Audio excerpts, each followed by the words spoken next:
പരീക്ഷകൾ മുടങ്ങിയതിൽ പ്രതികരണവുമായി കണ്ണൂർ സർവകലാശാല. സാങ്കേതിക പ്രശ്നം മാത്രമാണ് ഉണ്ടായതെന്ന് രജിസ്ട്രാർ സോഫ്റ്റ്വെയറിലൂടെ തയ്യാറായ ചോദ്യപേപ്പറുകളിൽ ചിലതിൽ എറർ കണ്ടെത്തി. പരീക്ഷ നിശ്ചയിച്ച സമയത്തിന് മുമ്പ് പ്രശ്നം പൂർണ്ണമായും പരിഹരിക്കാൻ പറ്റിയില്ല. 68 വിഷയങ്ങളിൽ 54 തടസ്സമില്ലാതെ നടന്നിരുന്നു. ഇത്തരം സംഭവങ്ങൾ ആവർത്തിക്കാതിരിക്കാനുള്ള നടപടി സ്വീകരിക്കും. പരീക്ഷ നടത്തിപ്പിലെ ഓൺലൈൻ സംവിധാനം പൂർണ്ണ പരാജയമാണെന്ന വാദം ശരിയല്ല.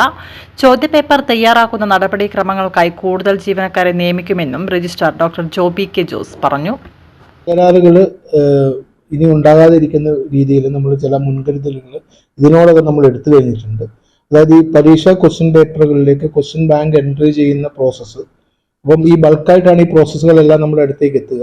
അപ്പോൾ അതുകൊണ്ട് തന്നെ ആ സെക്ഷനുകളിൽ ഉണ്ടാകുന്ന ജോലിഭാരം വളരെ വലുതാകുന്നുണ്ട്. അത് പരിഹരിക്കുന്നതിന് വേണ്ടിയിട്ട് തന്നെ ഇന്ന് തന്നെ ഇപ്പം തുടർ പരീക്ഷകളിലൊന്നും ഈ പ്രശ്നം ഉണ്ടാകാത്ത രീതിയിൽ കൂടുതൽ ജീവനക്കാരെ ആ സെക്ഷനുകളിലേക്ക് വിന്യസിച്ചുകൊണ്ട് ആ സെക്ഷനുകളെ സ്ട്രെങ്തൻ ചെയ്തുകൊണ്ട് ഇങ്ങനെയുള്ള ഇപ്പം ഒരാൾ തന്നെ കൂടുതൽ ക്വസ്റ്റ്യൻ ബാങ്കിൽ നിന്ന് ക്വസ്റ്റ്യൻ ജനറേറ്റ് ചെയ്യുമ്പോൾ സ്കൂട്ടനി പ്രോസസ് അല്ല, സ്കൂട്ടനി പ്രോസസ്സ് കഴിഞ്ഞിട്ടുള്ള ക്വസ്റ്റ്യനുകളാണ് ഈ ക്വസ്റ്റ്യൻ ബാങ്കിലേക്ക് എൻട്രി ചെയ്യുന്നത്. ആ എൻട്രി പ്രോസസ്സ് കൂടുതൽ ഫാസ്റ്റ് ആക്കുന്നതിന് വേണ്ടിയിട്ട് ഇപ്പം 2-3 പേര് ഇരുന്നിട്ടാണ് എൻട്രി പ്രോസസ്സ് നടത്തുന്നത്. അത് കൂടുതൽ ഫാസ്റ്റ് ആയിട്ട് ടൈം ബൗണ്ട് ആയിട്ട് കുറച്ചുകൂടെ നേരത്തെ തന്നെ ഈ ക്വസ്റ്റ്യൻ ബാങ്കിന്റെ എൻട്രി പ്രോസസ്സ് കംപ്ലീറ്റ് ചെയ്യുന്നതിനും അതിനുശേഷം ഇതിന്റെ ജനറേഷൻ പ്രോസസ്സുകൾ നമ്മൾ കുറച്ചുകൂടെ നേരത്തെ തന്നെ അത് വെരിഫൈ ചെയ്യുന്നതിനുള്ള ഒരു സംവിധാനം ഇന്ന് ഏർപ്പെടുത്തി.